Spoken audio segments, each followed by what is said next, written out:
கையை வச்சாலே உருப்படாதுப்பா இவன் அப்படின்னு சொன்ன இடத்துல ரத்தம் பூசப்படுகிறது. இப்போ என்ன அர்த்தம்?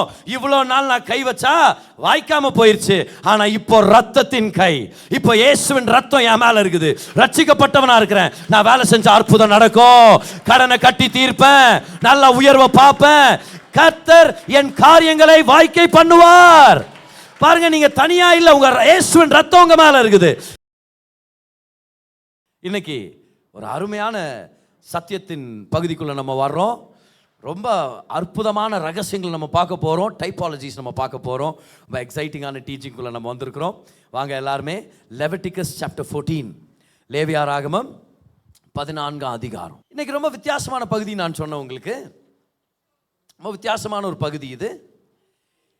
இதில் ஒரு குஷ்டரோகி எப்படி சுத்திகரிக்கப்படுகிறான் அப்படின்றத, அந்த வழக்கத்தை நான் இன்னைக்கு உங்களுக்கு காமிக்க போகிறேன். ஒரு ரிச்சுவல்.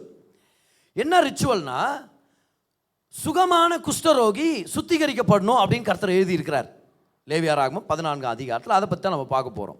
இப்போ குஷ்டரோகம்ன உடனே இப்போ அதெல்லாம் அதை எராடிகேட் பண்ணிட்டாங்க, மருந்து வந்துருச்சு அதுக்காக. ஆனால் பல வருஷங்களுக்கு முன்னாடி அன்னை தெரேசா அவர்கள்லாம் வந்து ஊழியம் செய்யும்போது அந்த வியாதி ரொம்ப கொடிய வியாதி, அதிகமாக பரவிட்டு இருந்துச்சு, அதுக்கு ஒரு தீர்வே இல்லாத மாதிரி இருந்துச்சு.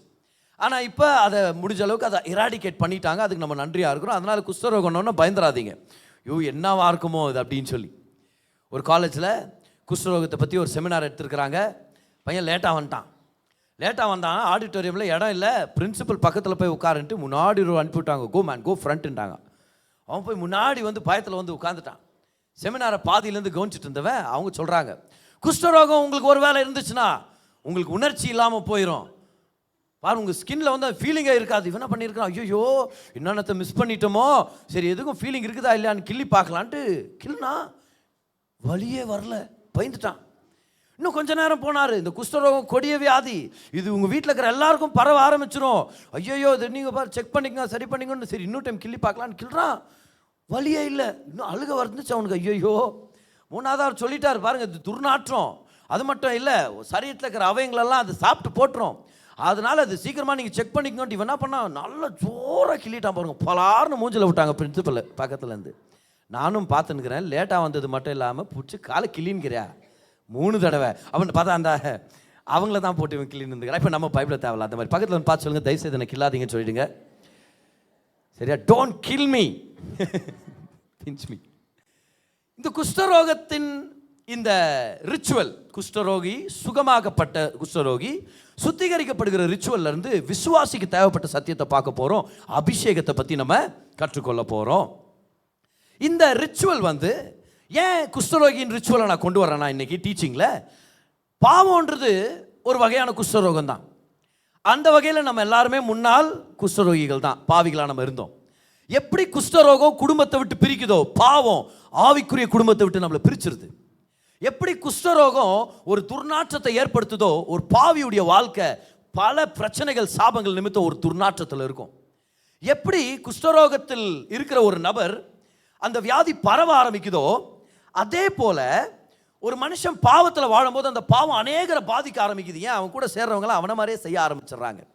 எப்படி இந்த குஷ்டரோகம்ன்றது ஒருத்தனை செப்பரேட் பண்ணி கொண்டு போட்டுருதோ, அதே மாதிரி பாவத்தின் சம்பளம் மரணம்னு அது அப்படியே மரணத்தை கொண்டு போய் விட்டுருது. ஆனால் நல்ல வேலை இயேசு கிறிஸ்து வந்தார். ஆமென்.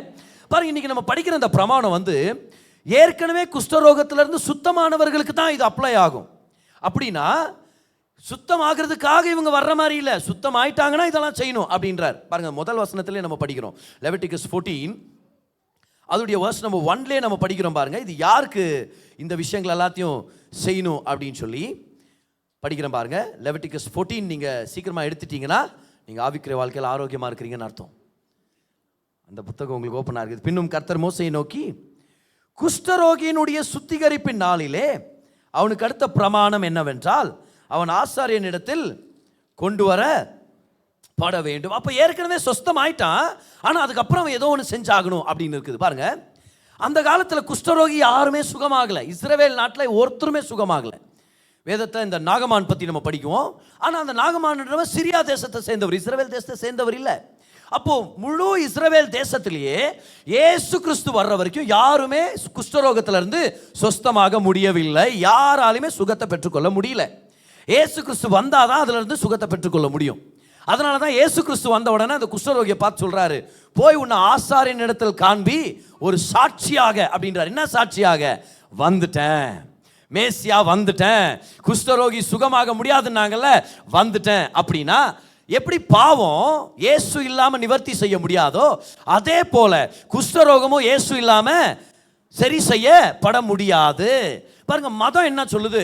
ஒரு மனுஷனுடைய பாவ வாழ்க்கையை மாற்றணும்னா அவனுக்கு ஒரு சில ஐடியாஸை கொடுத்தா போதும், இல்லை அவனுக்கு ஒரு சில வழிமுறைகளை கற்றுக் கொடுத்தா போதும். ஆனால் பிரச்சனை என்ன பாருங்க, ஒரு பாவி நீங்கள் என்னதான் பண்ணாலும் பாவத்தை தான் பண்ணுவான். ஏன்னா பாவம்ன்றது அவனுடைய நேச்சர்லேயே இருக்குது.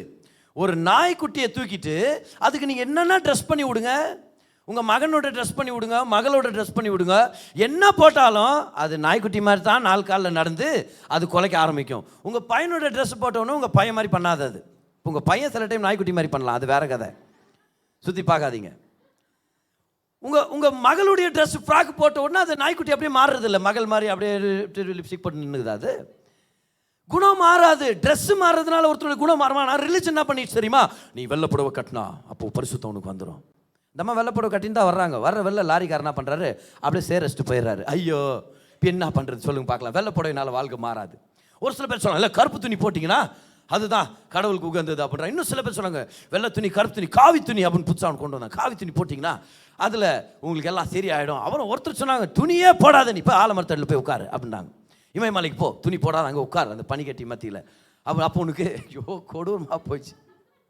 நான் சொல்கிறேன், மனசுக்குள்ளே இருக்கிற பாவத்தை வெளியே கலரை மாற்றி எப்படி சரி பண்ண முடியும்? ஒரு டேங்க் அழுக்காக இருந்தால் அழுக்கு தண்ணி வந்துச்சுன்னா மஞ்சா பெயிண்ட் ஆச்சா நல்லா வந்துடுமா தண்ணி? இப்போ யாராவது உள்ளே இறங்கி சுத்தம் பண்ணும் அப்படின்னு அர்த்தம். ரிலிஜன் நம்மளை காப்பாற்றாது. ரிலிஜன் உண்மையான மாற்றத்தை கொண்டு வர முடியாது. ஏன்? கிறிஸ்தவத்தை ஒரு மதமாக பாருங்க, பயனே இல்லை. ஆனால் கிறிஸ்துவ பாருங்க, அங்கே தான் ரட்சிப்பு.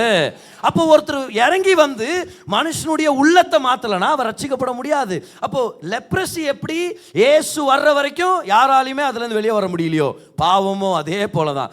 ஏசு கிறிஸ்து வந்த பிறகுதான் அந்த பாவத்திலிருந்து விடுதலை நமக்கு சொந்தமானது. ஆமென். ஸோ இப்போ நம்ம ஏன் இதை பற்றி ஸ்டடி பண்ணுறோன்னா, ஏற்கனவே அந்த குஷ்டரோகி சுத்தமாயிட்ட பிறகு இயேசு சொல்கிறார் பாருங்க, மத்தேயு 8ஆம் அதிகாரம், மத்தேயு 8:4 பாருங்க. ஏற்கனவே சுகமாயிட்டார் இவர், சுகமானவருக்கு இதை சொல்லிட்டு இருக்கிறாரு. அப்போ ரட்சிக்கப்பட்டவங்க ஒரு ஆமென் சொல்லுங்க இந்த நேரத்தில்.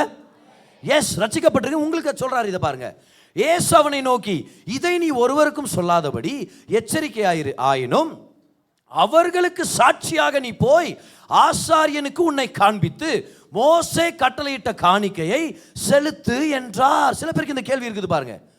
இயேசுவே ஏத்துக்கிட்டேன் பிரதர், ரட்சிக்கப்பட்டுட்டேன் இல்லையா, ரட்சிப்பு எனக்கு கிடைச்சிருச்சு, இப்போ ஏன் இன்னும் அந்த ஆசீர்வாதத்துடைய முழுமை நான் பார்க்கல, இன்னும் அந்த ஆரோக்கியத்தின் முழுமையை நான் பார்க்கல, இன்னும் என் சரீரத்தில் வியாதியின் அடையாளங்கள் வந்து போகுது, என் மனதில் டிப்ரெஷன் என்ன அட்டாக் பண்ணுது, ஆங்ஸைட்டி என்ன அட்டாக் பண்ணுது, நான் ஒரு விசுவாசி தானே, ஆனாலும் இந்த தோல்வியின் அடையாளங்கள் அவ்வப்போது என் வாழ்க்கையில் காணப்படுகிறது, ஏன் இப்படி நடக்குது? ஏன் பிரதர்னா ஆண்டவர் சொல்றாரு, நீ ரட்சிக்கப்பட்டது உண்மைதான், குஷ்டரோகியே நீ சுத்தமானது நிஜம்தான், ஆனால் சுத்தமாயிட்ட பிறகு நீ ஒன்று செய்யணுமா இருக்குது. There is a process. ஏதோ ஒரு வழிமுறை இருக்குது. அந்த வழிமுறையில் உனக்கு ஒரு மேன்மையை வைத்திருக்கிறேன். ரட்சிக்கப்பட்ட அத்தனை பேருக்கும் கர்த்தர் சொல்றாரு, நீ ரட்சிக்கப்பட்டது உண்மை, ஆனால் ரட்சிப்பின் நன்மைகளும் மேன்மைகளும் வெளியே வரணும்னா உனக்கு ஒரு அருமையான ப்ராசஸை வச்சிருக்கிறேன். அந்த ப்ராசஸ்க்குள்ள உன் மேன்மையை நீ பார்க்க முடியும். அதுதான் அவர் சொல்றாரு, நீ இப்போ மோசே கட்டளையிட்டபடி காணிக்கை செலுத்து அப்படின்னா. இப்போ அது என்னன்னு நம்ம பார்த்துட போறோம். ரெடியா இருக்கிறீங்களா? விசுவாசிக்கிறேன் பிரதர், நான் ரட்சிக்கப்பட்டேன், ஆனால் ஆசீர்வாதம் என் வாழ்க்கையில் இன்னும் காணப்படல அப்படின்றீங்களா? வாங்க, இன்னைக்கு சொஸ்தமாக்கப்பட்ட குஷ்டரோகி என்ன செய்ய வேண்டியன்றதை பார்த்து ரட்சிக்கப்பட்ட விசுவாசி என்ன செய்யணுன்றதையும் நம்ம பார்த்துடலாம். லெவிட்டிகஸ் 14, அது ஏற்கனவே 2 வசனத்தை படிச்சுட்டேன், இப்போ 3வது வசனத்திலிருந்து அப்படியே உங்களுக்கு நான் தொடர போகிறேன். வாங்க, Leviticus 14 and starting from verse number 3. ஆசாரியன் பாளையத்துக்கு புறம்பே போய் குஷ்டரோகியின் குஷ்டவியாதி சொஸ்தமாயிற்று என்று கண்டால், இப்போ அவர் செக் பண்ணுறாரா, யாரோ சொல்லிட்டாங்களா, சுகமாயிட்டாரு, வந்துட்டார் அவர், சரி அங்கேயே வெயிட் பண்ண சொல்லு வரேன்றார் ப்ரீஸ்ட் போய் பார்க்குறாரு, சொன்னது உண்மையா? ஏன்னா சொஸ்தம் ஆகலைன்னா எந்த ப்ராசஸும் இந்த ரிச்சுவல் பண்ணவே முடியாது, சொஸ்தமானதான் பண்ண முடியும். சார் பார்க்குறார், சொஸ்தமாயிட்டான்னு பார்த்துட்டு 4வது வசனத்தை பாருங்க, சுத்திகரிக்கப்பட வேண்டியவனுக்காக, இவர் சொஸ்தமாக்கப்பட வேண்டியவர் இல்லை, சொஸ்தமாயிட்டாரு, சுத்திகரிக்கப்பட வேண்டியவர். எல்லாரும் சொல்லுங்க, நான் சொஸ்தமாயிட்டேன் ஆனால் சுத்திகரிக்கப்படணும். எல்லாம் சொல்லுங்க, I am saved but I have to be cleansed. அது என்னன்னு தான் நம்ம பார்த்துட்டு இருக்கிறோம். சுத்திகரிக்கப்பட வேண்டியவனுக்காக உயிரோடு இருக்கும் சுத்தமான 2 குருவிகள். இப்போ பைபிளில் முதல்ல குருவிகள்னு பார்க்குறோம் நம்ம. ஆனால் ஒரிஜினலில் பார்த்தீங்கன்னா 2 பறவைகள். நான் சொல்கிறேன் இது புறாக்கள் தான் வந்திருக்கணும். ஏன்னா தேவன் அனுமதிக்கிற ஒரே பறவை, பலிக்காக அனுமதிக்கிற ஒரே பறவை எது? குருவி, காக்காலாம் இல்லை, புறா தான். அப்போ அந்த இடத்துல 2 பறவைகள்னு வந்திருக்கணும், குருவின்னு போட்டாங்க இந்த இடத்துல. ஆனால் நம்ம என்ன பண்ண போகிறோம்னா பறவைகள்னு படிக்க போகிறோம். உங்களுக்கு மனதில் என்ன தோணணும்? பறவைன்னு உடனே வெரி குட், புறா தான் உங்களுக்கு ஞாபகம் வரணும். சரி, 2 பறவைகளையும் கவனிங்க, என்னென்னத்தை கொண்டு வரணும் பொருட்கள்? கேதுரு கட்டையும் சிவப்பு நூலையும் ஈசோப்பையும் வாங்கி வர கட்டளையிட கடவன். எல்லாம் சொல்லுங்க, கேதுரு மரத்திலிருந்து ஒரு கட்டை. எல்லாம் சொல்லுங்க, கேதுரு கட்டை, சிவப்பு நூல். அடுத்தது என்னது? ஈசோப். இப்போ ஈசோப்புனா அது ஏதோ ஒரு வகையான சோப்பு அப்படின்னு நினச்சிடாதீங்க, சரியா? ஈசோப் பேக் நினைக்க. ஆசோப் பேடா சார், இது ஈசோப் கொடி. ஈசோப் இதை பைபிள் அப்படி. ஈசோப்புன்றது ஒரு கொழுந்து, ஒரு ஹர்ப். ஓகே, இப்போ சீக்கிரமாக கனடா சர்வீஸ் ஆரம்பிக்க போகிறோம். நம்ம நல்லா ஃபுல் ப்ராக்டிஸ் பண்ணுறேன், எல்லா சர்வீஸிலும் ப்ராக்டிஸ் பண்ணுவேன் இதை நான். ஓகே, பட் அது ஒரு நல்ல செய்தி. By the way, look forward to it this year. நம்மளுடைய இருக்கிறது கர்நாடகாவில். அதனால் கர்நாடகாவில் இருக்கிற அருமையான கன்னடா பேசுகிற நம்மளுடைய சகோதர சகோதரிகளுக்கு ஒரு ஊழியம் நடக்கணும் நம்மளுடைய சர்ச்சில். ஜாயின் பண்ணிகிட்டு இருக்கிறேன். அது ஏற்ற நேரத்தில் அதை நம்ம லான்ச் பண்ண போகிறோம். S, right. ஸோ ஈசோப்பு கொழுந்து அதை எடுத்துக்க அப்படின்றாரு. ஆனால் உள்ளே என்ன இருக்கணும்? ஒரு பானை. அந்த பானைக்குள்ளே தான் அதெல்லாம் வைக்கணுன்றாரு. பாருங்கள், மண் பாண்டம் அப்படி போட்டிருக்கு பாருங்க.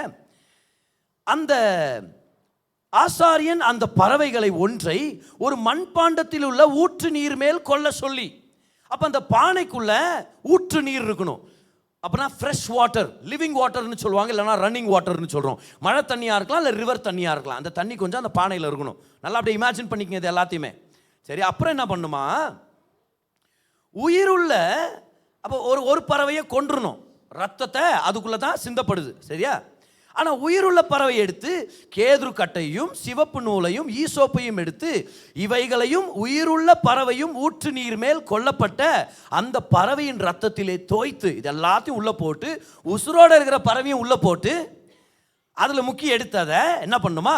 குஷ்டம் நீங்க சுத்திகரிக்கப்படுகிறவன் மேல் 7 தரம் தெளித்து, அந்த உயிருள்ள பறவை எடுத்து 7 தரம் தெளிக்கணுமா அவர் மேலே. தெளிச்சுட்டு அவர் என்ன சொல்லணும்ன்றத பாருங்க, அவனை சுத்தம் பண்ணி. இங்கிலீஷில் பாருங்க, இல்லை ஒரிஜினல் அர்த்தத்தில் என்ன வரும் தெரியுமா? நீ சுத்தமாயிட்ட அப்படின்னு வாய் திறந்து அவர் சொல்லணும். நீ சுத்திகரிக்கப்பட்டா, யூ ஆர் கிளீன் என்ற வார்த்தையை அந்த பிரீஸ்ட் சொல்லணும். உயிருள்ள, அது சொல்லிட்ட பிறகு என்ன பண்றாரு? அந்த உயிருள்ள பறவையை வெளியிலே விட்டுவிட கடவன். அந்த பறவையில எடுத்து அந்த ரத்தத்திலேருந்து 7 தடவை எடுத்து இவர் மேலே தெளிச்சுட்டு அந்த பறவையை ரிலீஸ் பண்ணுறாரு. பறவை அப்படியே பறந்து போயிடணும் அப்படின்றத நம்ம அப்படியே வியூகம் பண்ணிக்க முடியும் இந்த இடத்துல. என்ன அர்த்தம் பிரதர் இது?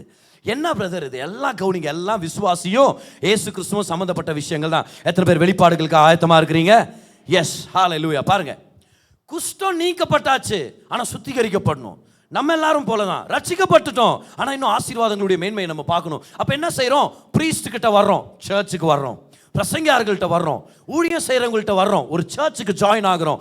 ரட்சிக்கப்பட்ட உடனே விடுங்க நான் எப்படியாவது வாழ்ந்துட்டு பரலோகத்துக்கு வந்து சேர்றேன் அப்படின்னு இல்லாமல் ஒரு சர்ச்சுடைய அங்கத்தினராக மாறுறோம். அங்கே என்ன நடக்குதுன்னு பாருங்க. இந்த நேரத்தில் அவர் சொல்றார், முதலாவது 2 பறவைகள், ஒன்று கொல்லப்படுது, ஒன்று உயிரோட விடப்படுகிறது. இந்த 2 பறவைகளும் இயேசு கிறிஸ்துவுக்கு அடையாளம். ஏன்னா இந்த கொல்லப்பட்ட இந்த பறவையை, இந்த புறாவை நல்லா கவனிங்க, கழுத்தை திருவி அதை கொல்றாங்க, அந்த ரத்தம் சிந்தப்படுகிறது, ரத்தம் சிந்தப்படுது, அது பலியாகுது. ஆனால் அந்த பறவை என்ன பண்ணுவாங்களா தெரியுமா? அதை ஜென்ரலாக புறாவை ஆஃபரிங் கொடுக்கும்போது அதோடைய விங்ஸை ஸ்பிளிட் பண்ணி அதை வைப்பாங்களாம் பாருங்க ஆல்டரில். அப்படின்னா அந்த எப்படி இருக்கும் அது பார்க்கறதுக்கு? யார் ஞாபகம் வருது? So the dead bird is a type of Jesus Christ on the cross. சிலுவையில் மரித்த இயேசு கிறிஸ்துவுக்கு அடையாளம். அந்த உயிரோடு இருக்கிற பறவை உயிர் தெழுந்த இயேசுவுக்கு அடையாளம். இப்போ கண்டினியூ பண்ணுற அந்த ஸ்டோரியை பாருங்க.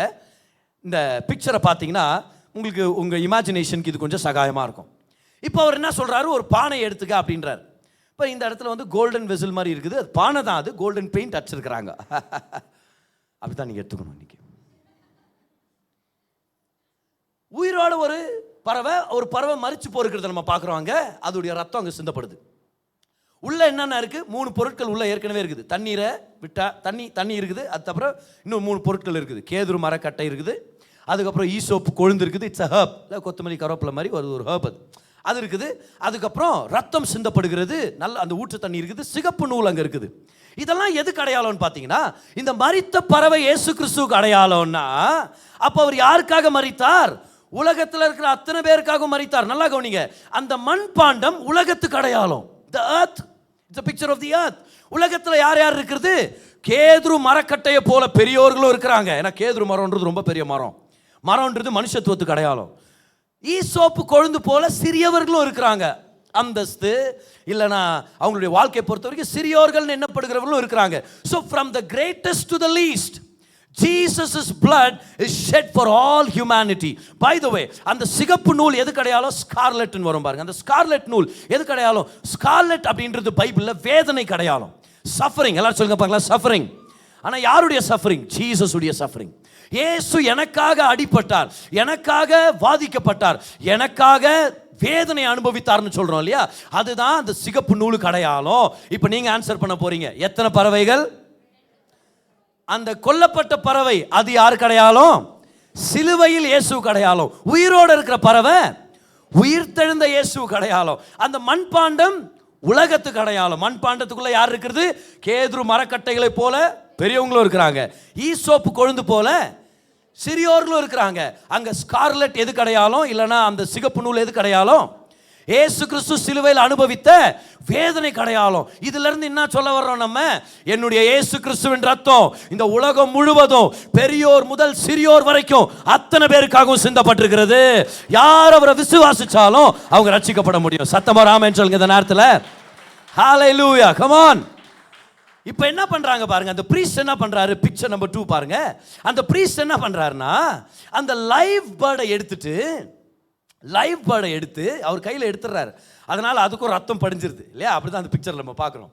அந்த லைவ் பேர்டை எடுத்து, ஒரு பறவை இறந்துருச்சு, அந்த லைவ் பேர்டை எடுத்து இத்தனையும் கலந்துருக்கிற அந்த பாத்திரத்தின் அந்த ரத்த தண்ணீர் இருக்கு பாருங்க, அதுல தோய்த்து அந்த நனைஞ்சு போன அந்த புறாவை எடுத்து இங்க சுத்திகரிக்கப்பட வேண்டியவர் இருக்கிறாரே, அவர் மேல 7 தடவை தெளிப்பார். ஏற்கனவே சுத்தமாயிட்டாரு, ஏற்கனவே சொஸ்தமாயிட்டாரு, ஏற்கனவே சுகமாயிட்டாரு. ஆனா இவர் இப்படி தெளிக்கும் போது இவர் வாய் திறந்து சொல்றாரு, நீ சுத்தமாயிட்ட. கமான், இன்னும் 5 தடவை ஜாயின் பண்ணுங்க. நீ சுத்தமாயிட்ட. சத்தமா சொல்லுங்க, நீ சுத்தமாயிட்ட. இப்படி சொல்லும் போதுதான் அவர் சுத்திகரிக்கப்படுகிறார். What is this? என்னது இது? இதுதான் சபையின் ஊழியம். பிரதர், நான் ரட்சிக்கப்பட்டேன் பிரதர், பரலோகத்துக்கு போயிடுவேனா? போயிடுவீங்க. இல்லை பிரதர், நான் சர்ச்சுக்கு வராமலே பரலோகத்துக்கு போயிடுவேனா? சீக்கிரம் போயிடுவீங்க. ஏன் பிரதர் நான் சர்ச்சுக்கு வரணும்? இதோ ரட்சிக்கப்பட்டது உண்மை, ஆனா வாழ்க்கையின் எல்லா ஆசீர்வாதத்தின் மேன்மை வெளியே வரணும்னா ஏதோ ஒரு பிரீஸ்ட் வாரம் உங்ககிட்ட வந்து இயேசுவின் ரத்தத்தை பிரசங்கிக்கிற அந்த வார்த்தையை எடுத்து உங்களை பார்த்து தெளிச்சு சொல்லணுமா இருக்குது, நீங்க நீதிமான், நீங்க பரிசுத்தவான், நீங்க ரட்சிக்கப்பட்டுட்டீங்க, நீங்க செழிப்பா இருப்பீங்க, வியாதியை ஜெயிப்பீங்க, மரணத்தை ஜெயிச்சவங்க, நீங்க நல்லா இருப்பீங்க. வாரம் யாரோ ஒருத்தர் இந்த செய்தியை உங்களுக்கு பேச வேண்டியதா இருக்கிறது. சர்ச்சுக்காக கர்த்தருக்கு நன்றி செலுத்துங்க பார்க்கலாம். நம்ம சர்ச்சுக்காக மட்டும் இல்ல, உலகத்தில் இருக்கிற எல்லா சபைகளுக்காக நன்றி செலுத்துங்க. This is the work of the church. This is the ministry of the church. Hallelujah. ரட்சிக்கப்பட்டுட்டீங்க பிரதர், கரெக்ட் தான். சர்ச்சுக்கு வரும்போது என்ன நடக்குது?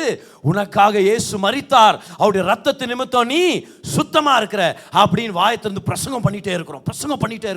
You know what I'm doing right now? I'm sprinkling. Hallelujah. First ரோல இருக்கிறவங்க சொல்றீங்க, ஆமா பிரதர் ஸ்ப்ரிங்க்லிங் பண்றீங்க பிரதர். போங்க பிரதர், நான் சொல்றேன், எல்லாம் தெளிப்பு ஞானசனம் ஏற்கனவே வந்துச்சு உங்களுக்கெல்லாம், நீங்களாம் எதுவும் கவலைப்படாதீங்க. அபிஷேகமான சலைவா அது. ஓகே, இந்த பிரசங்கம் தான் அந்த ஸ்ப்ரிங்க்லிங்னு சொல்றேன். வாயின் வார்த்தை தான் அந்த ஸ்ப்ரிங்க்லிங். உங்களை பார்த்து சொல்றேன், நீங்க ரட்சிக்கப்பட்டவங்க, என்ன கிடைச்சிச்சு? அந்த ரத்தத்தின் தெளிப்பு நீங்க பெற்றுக்கொண்டீங்க. அப்படி எல்லாரும் ஒரு ஆமென் சொல்லுங்க பார்க்கலாம். அந்த நேரத்தில் தண்ணி தெளிச்சா எப்படி இப்படி எந்திரிப்பீங்களா? அந்த மாதிரி பண்ண போறீங்க. இப்ப ரெடியா இருக்கிறீங்களா?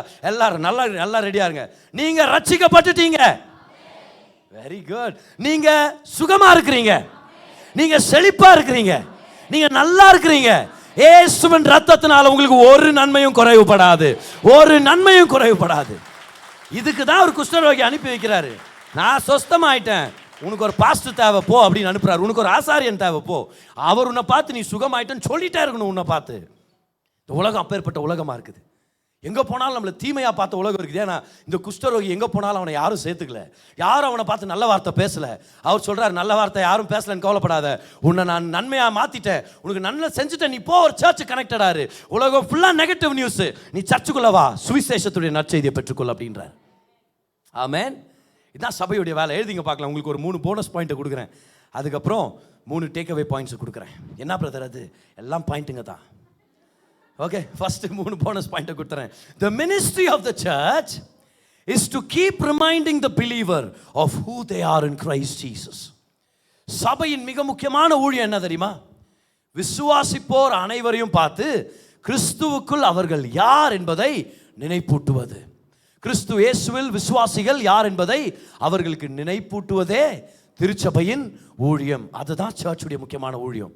வாரம் கிறிஸ்துக்குள்ள நீங்கள் யார், எப்படிப்பட்டவர்கள், எந்த அளவு கர்த்தர் உங்களை மன்னித்திருக்கிறார், எந்த மாதிரி கர்த்தர் உங்களை ரட்சித்திருக்கிறார், எவ்வளோ அழகாக உங்களை புது சிருஷ்டியாக மாற்றியிருக்கிறார் அப்படின்னு ஞாபகப்படுத்துறதுக்காக தான் கர்த்தர் உங்களை இங்கே கொண்டு வந்திருக்கிறார். ஆமென்.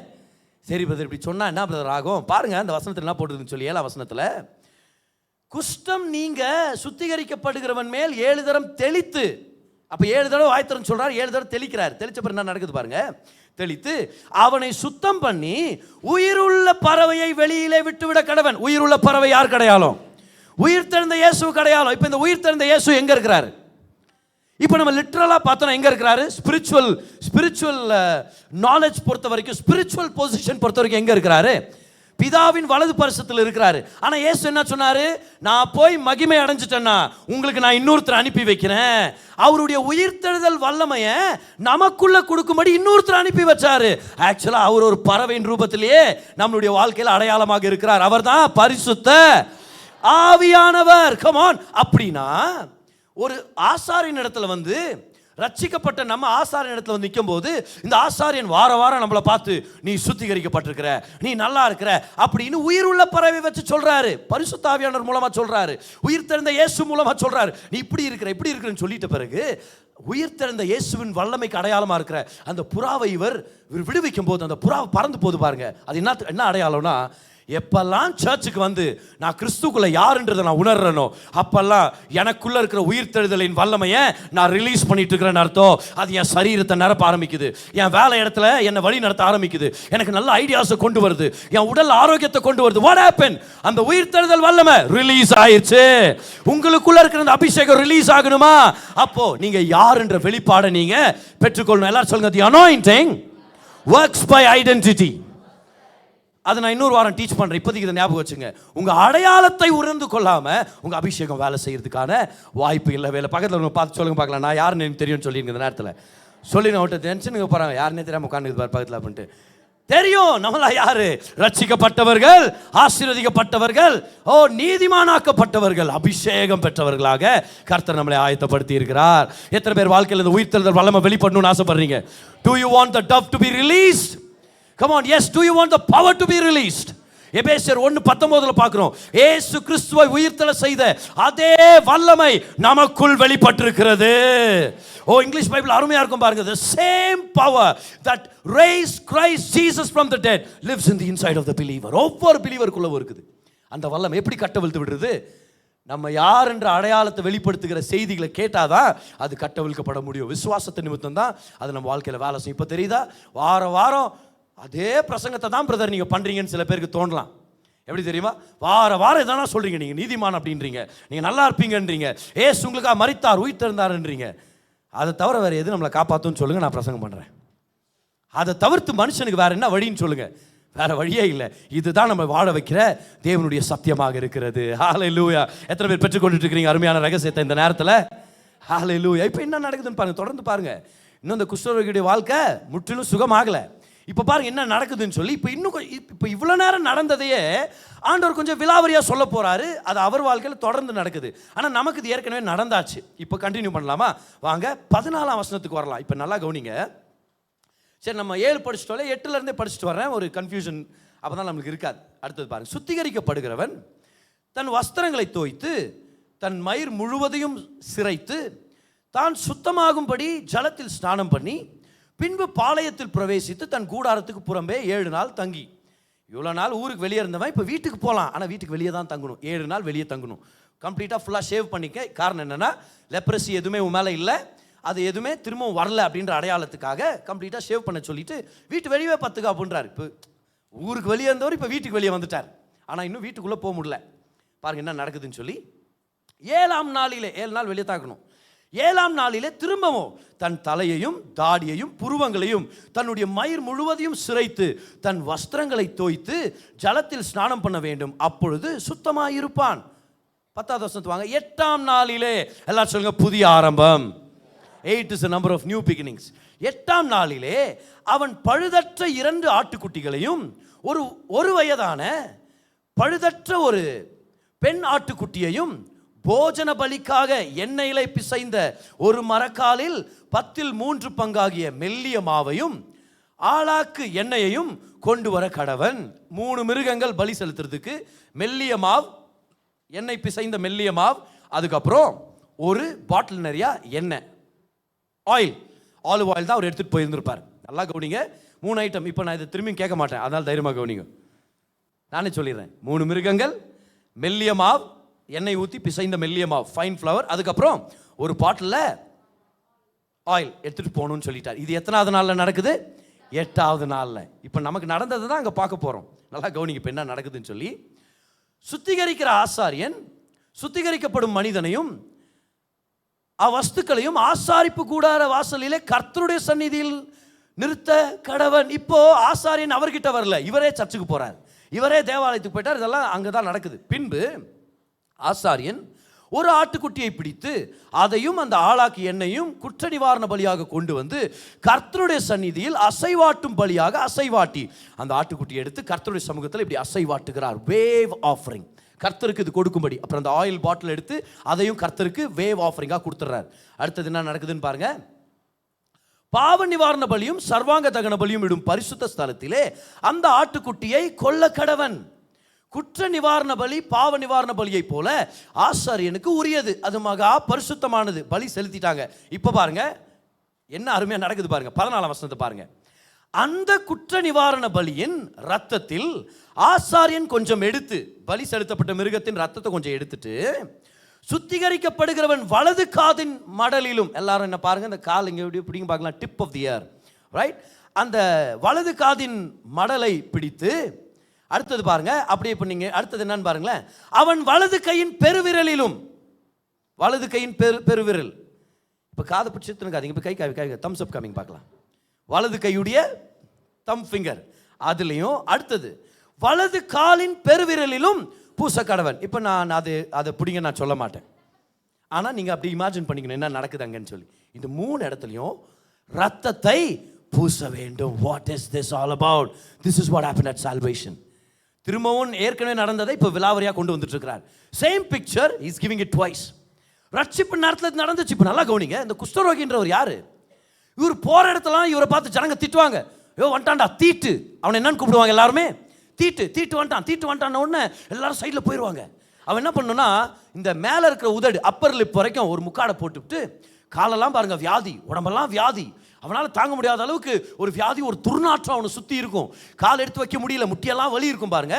குஷ்டரோகி அப்படியே தாங்கி நடக்கிறது பாருங்க. அப்படி தேய்ச்சி நடக்கணும். ஒரு தூசி கிளம்பும், தூரத்துலேருந்தே பார்த்துருவாங்க. டேய் தீட்டுன்னு உடனே அவனும் கத்தணும், தீட்டுன்னு கத்தணும். அப்போ எல்லாரும் தூரம் வந்துடுவாங்க. அவன் கட்டின மனைவியாக இருக்கலாம், இல்லை பிள்ளைகளாக இருக்கலாம், உறவினராக இருக்கலாம், யாராக இருந்தாலும் அவனை விட்டு ஒதுக்கிடணும். ஏன்னா அவங்ககிட்ட போனால் அவன்கிட்ட இருக்கிறது அவங்களுக்கு ஒட்டிடும் சொல்லி கர்த்தர் இந்த திட்டத்தை கொண்டு வந்தார் பாதுகாப்புக்காக. ஆனால் பாருங்கள் என்ன நடந்துச்சுன்னு பாருங்கள். தீட்டுன்னு சொல்லி கத்தி கூச்சல் போட்டுட்டு அப்படியே வரும்போது தான் வாழ்க்கையில் எப்படி இருக்கும் பாருங்கள். தானே தன்னை தீட்டுன்னு சொல்லிக்கணும், எல்லாரும் விட்டு ஒதுங்கிட்டாங்க, எப்போ சாவுன்னு காத்திருக்கணுன்ற மாதிரி ஒரு நிலைமைக்கு போயிட்டான். ஆனால் கர்த்தர் சொல்கிறாரு, என்கிட்ட வந்துட்டல்ல, என்னை நீ நம்புறல, உன் வாழ்க்கையில் என்ன நடந்துச்சு தெரியுமா? இவ்வளோ நாள் தீட்டுன்னு கேட்டு அதன்படியே உன் சிந்தனைகள்லாம் போயிடுச்சு. ஆனா என் ரத்தம் உன் காதுகளை தொடுகிறது. அப்படின்னா அர்த்தம், இனி நெகட்டிவ் நியூஸ் உன்னுடையது இல்லை, நற்செய்தி மட்டும்தான் உன்னுடையது. நீ நல்லா இருக்கிற, நீ ஆசீர்வாதமா இருப்ப, சுகம் உன்னுடையது, செழிப்பு உன்னுடையது, தயவு உன்னுடையது. எல்லாரும் உங்க காது மேல கை வச்சு சொல்லுங்க பார்க்கலாம். நெகட்டிவ் நியூஸ் என்னுடையது இல்லை, நற்செய்தி மட்டுமே என்னுடையது. சொல்லுங்க பார்க்கலாம். நற்செய்தி நிமித்தம் நான் வாயை திறந்து தீட்ட பேச மாட்டேன், நான் ஆசீர்வாதத்தை பேசுவேன். வலது காலின் மடல் மட்டும் இல்லை, எல்லாம் வலது விரல காமிங்க பார்க்கலாம். இந்த குஷ்டரோகி எதை தொட்டாலும் அது தீட்டுப்பட்டது. குஷ்டரோகி பயன்படுத்துறதை யாரும் பயன்படுத்தக்கூடாது. அவனை ஊர் விட்டு ஒதுக்கி வச்சுட்டாங்க. அவர் தொடுற இடம்லாம் தீட்டுப்பட்ட இடம். ஆனா பிரீஸ்ட் சொல்றாரு, எந்த கை எது தொட்டாலே தீட்டுப்பட்டதுன்ட்டு விரல காமி, நீ சுத்திகரிக்கப்பட்டவன், உனக்காக பலியான மிருகத்தின் ரத்தத்தை தடவரம் பாருன்னு சொல்லி கையை வச்சாலே உருப்படாதுப்பா இவன் அப்படின்னு சொன்ன இடத்துல ரத்தம் பூசப்படுகிறது. இப்போ என்ன அர்த்தம்? இவ்வளோ நாள் நான் கை வச்சா வாய்க்காம போயிருச்சு, ஆனா இப்போ ரத்தத்தின் கை, இப்போ இயேசுவின் ரத்தம் என் மேல இருக்குது, ரட்சிக்கப்பட்டவனா இருக்கிறேன், நான் வேலை செஞ்ச அற்புதம் நடக்கும், கடனை கட்டி தீர்ப்பேன், நல்ல உயர்வை பார்ப்பேன், கர்த்தர் என் காரியங்களை வாய்க்கை பண்ணுவார். பாருங்க, நீங்க தனியா இல்ல, உங்க இயேசுவின் ரத்தம் உங்க மேல இருக்குது. கை உயர்த்தி சொல்லுங்க பார்க்கலாம், இயேசுவின் ரத்தத்தினால என் கையின் பிரயாசங்கள் ஆசீர்வதிக்கப்பட்டிருக்கிறது. தீட்டுப்படல, ஆசீர்வதிக்கப்பட்டிருக்குது. ஹல்லேலூயா. இப்போ அடுத்ததா எங்க போட்டார் ரத்தத்தை? தன்னுடைய வலது காலின் பெருவிரல்ல. ஏன் தெரியுமா? குஷ்டரோகி போற பாதையெல்லாம் சபிக்கப்பட்ட பாதைன்னு நினைச்சாங்க. போற இடம்லாம் தீட்டு தீட்டுன்னு அவனை திட்டினாங்க பாருங்க. இப்ப கர்த்தர் சொல்றாரு, என் ரத்தம் மேல வந்ததுனால நீ போற இடம்லாம் ஆசீர்வாத பூமியாக மாறுகிறது, தயவு பூமியாக மாறுகிறது. எந்த கம்பெனியில் அவமானப்பட்டீங்களோ அங்கேயே கர்த்தர் உயர்த்துவார்னு சொல்றேன் நான். எந்த குடும்ப ஜனங்க மத்தியில் தலங்குனிஞ்சு வாழ்ற நிலைமை வந்துச்சோ அவங்களுக்கே கர்த்தர் உங்களை ஆசீர்வாதம் மாற்றுவார். நீங்க உள்ள வந்தவொன்னு சொல்லுவாங்க, சமாதானம் வந்துருச்சுன்னு சொல்லுவாங்க, ஆசீர்வாதம் வந்துருச்சுன்னு சொல்லுவாங்க. ஹல்லேலூயா. நம்புறவங்க ஒரு ஆமென் சொல்லுங்க. இந்த நேரத்தில் முன்னாள் குஷ்டரோகிகள் தான் நம்ம எல்லாருக்கும் நடந்து தான் நான் பேசிட்டு இருக்கிறேன் இன்னைக்கு. எல்லாரும் சொல்லுங்க, இயேசுவின் ரத்தத்தினால தீட்டுப்பட்ட வாழ்க்கை ஆசீர்வாதமான வாழ்க்கையா மாறியது. இன்னும் முடியல ஸ்டோரி. இப்போ அடுத்தது பாருங்க என்ன நடக்குதுன்னு சொல்லி. இதெல்லாம் 8வது நாளில் நடந்துட்டு இருக்குது. இப்போ என்ன பண்றார் பிரீஸ்ட்? பின்பு ஆசாரியன் அந்த ஆலாக்கு எண்ணெயிலே கொஞ்சம் தன் இடது கையில் வார்த்து, அப்படியே இமேஜின் பண்ணிக்கங்க, இடது கையில் கொஞ்சம் எண்ணெயை ஊத்திறாரு. அவர் எடுத்துட்டு வந்த எண்ணெயை ஊத்திட்டு தன் இடது கையில் உள்ள எண்ணெயில் தன் வலது கையின் விரலை தோய்த்து, அதுல அந்த ஃபிங்கர்ல அதை தொட்டுட்டு தன் விரலால் 7 தரம் அந்த எண்ணெயில் எடுத்து கர்த்தருடைய சந்நிதியில் தெளித்து, இவர் கொண்டு வந்திருக்கிற எண்ணெயை எடுத்து அப்படியே ஆண்டவருடைய சமூகத்தில் 7 தடவை தெளிக்கிறார். அப்படின்னா என்ன அர்த்தம் தெரியுமா? ஆண்டவரே, இவர் கொண்டு வரும்போது இது சாதாரண ஒலிவ எண்ணெய் தான், ஆனா எப்ப இதை உங்களுக்கு அர்ப்பணிக்கிறோமோ அப்பவே இது அபிஷேக எண்ணெயா இருக்கிறது. we sanctify this oil, we dedicate this oil for your glory. அபிஷேக எண்ணெய். எல்லாரும் சொல்லுங்க அந்த வார்த்தைகளை. அபிஷேக எண்ணெய் 7 தடவை அங்க தெளிச்சது மட்டும் இல்ல. இப்ப பாருங்க என்ன நடக்குதுன்னு சொல்லி. ஓ ஹல்லேலூயா. 17th verse தான் நம்மளுடைய ஃபேவரட் verse இன்னைக்கு பாருங்க. கர்த்தருடைய சந்நிதியில் தெளித்த பிறகு தன் உள்ளங்கையில் இருக்கிற மீதியான எண்ணெயிலே கொஞ்சம் எடுத்து சுத்திகரிக்கப்படுகிறவன் வலது காதின் மடலிலும். இப்ப திரும்பியும் காதுல வைங்க பார்க்கலாம். ஏற்கனவே என்ன பூசுனீங்க? இங்க என்ன பூசினார் ஆசாரியன்? ரத்தத்தை பூசினார். இப்ப ரத்தத்துக்கு மேல என்னது? ஆயில், எண்ணெய். எந்த எண்ணெய்? அபிஷேக எண்ணெய். ரத்தத்து மேல அபிஷேகம், ரத்தத்துக்கு மேல அபிஷேக எண்ணெய். வலது காதின் மடலில் மேல எடுத்து சுத்திகரிக்கப்படுகிறவன் வலது காதின் மடலிலும், அப்புறம் தம்ஸ் அப் காமிங்க, அவனுடைய வலது கையின் பெருவிரலிலும், பாயிண்ட் பண்ணுங்க, தன்னுடைய வலது காலின் பெருவிரலிலும் முந்தி பூசி இருக்கிற குற்ற நிவாரண பலியினுடைய ரத்தத்தின் மேல் பூசி, எண்ணெயை ரத்தத்தின் மேல் பூசி. எல்லாரும் சொல்லுங்க, ரத்தம் வந்துருச்சுன்னா ஆவியானவருடைய அபிஷேகம் வரப்போகுதுன்னு அர்த்தம். எங்கெல்லாம் ரத்தம் வேலை செய்தோ அங்கெல்லாம் ஆவியானவர் வந்து சொல்றாரு, இப்ப நான் வேலை செய்யறதுக்கு எனக்கு பெர்மிஷன் இருக்குது, ரத்தம் இல்லாம என்னால வேலை செய்ய முடியாது, ரத்தம் வந்துருச்சா இப்ப நான் பாத்துக்கிறேன் எல்லாத்தையுமே. அப்படின்னா என்ன அர்த்தம்? என்ன சார், இப்ப காதுல ஒரு ரத்தத்தை போட்டீங்க, அவர் கையில ரத்தத்தை பூசிட்டீங்க, காலில் ரத்தத்தை பூசிட்டீங்க, இப்போ என்ன சொல்றீங்க? நான் கேட்கறதெல்லாம் கர்த்தர் நன்மையான செய்திகளை கொண்டு வராருன்றீங்க. இப்போ நான் கை வச்சு செய்யறதெல்லாம் வாய்க்கப்படுன்றீங்க. இப்போ நான் நடக்கிற இடத்துல ஆசீர்வாதம்ன்றீங்க. இது எப்படி நடக்கும்? ஆவியானவர் சொல்றாரு, ஹாய், ரத்தம் வந்துச்சுல, நான் வந்துட்டேன், நீ கைய வை, நான் பார்த்துக்கிறேன், நீ நடந்து போ, நான் பார்த்துக்கிறேன், நீ வாழ்க்கையை நடத்து, உனக்காக நான் வேலை செய்கிறேன். எங்கெல்லாம் ரத்தம் வந்துருச்சோ அங்கெல்லாம் அபிஷேகம் வேலை செய்ய ஆரம்பிக்குது. அப்படின்னா ரத்தம் இல்லாம அபிஷேகம் வேலை செய்யாது. ஆனா ரத்தத்தினால கழுவப்பட்டவங்களுக்கு அபிஷேகம் நிச்சயமா வேலை செய்யும். எத்தனை பேர் ரத்தத்தால கழுவப்பட்டவங்க வந்திருக்கீங்க? கை உயர்த்தி காமிங்க. உங்க மேல கர்த்தருடைய அபிஷேகம் என்ன இருக்கிறது? அவருடைய ஹோலி ஸ்பிரிட் இருக்கிறாரு. அபிஷேகம் வேலை செய்ய ஆரம்பிக்கும். ஹalleluya, come on, the oil comes on the blood. If you want to thank God for the blood, you can go ahead and give him a clap offering. இயேசுவின் ரத்தத்துக்கு நன்றி செலுத்துறதா இருந்தா கர்த்தருக்கு நன்றி செலுத்துங்க பார்க்கலாம். By the way, good news. இந்த Thursdayல இருந்து இயேசு கிறிஸ்துவின் ரத்தத்தை பத்தி நான் ஒரு சீரிஸ் ஆரம்பிக்கிறேன் நம்மளுடைய மிட் வீக் சர்வீஸ்ல. இன்னைக்கு ரத்தத்தை பத்தி ஜஸ்ட் டச் பண்றேன். ஜஸ்ட் டச் பண்ணி பூசிட்டு போயினே இருக்கிறேன். ஆனா வியாழக்கிழமை விலாவரியா பார்க்க போறோம். Thursday செய்திகளை மிஸ் பண்ணிடாதீங்க. ஒரு காரணத்தை கொண்டு மிஸ் பண்ணிடாதீங்க. வர முடியாத பட்சத்தில் ஆன்லைன் வழியா கலந்துக்குங்க. ஆனால் யார் யார் வர முடியுமோ நேரடியாக வந்து ஆண்டுடைய பிரசன்னத்தை நீங்கள் அனுபவிக்கணும்னு சொல்லி உங்களை நான் வரவேற்கிறேன். வியாழக்கிழமை தோறும் சாயங்காலம் 7 மணிக்கு நம்மளுடைய மத்திய வார ஆராதனை இருக்குது.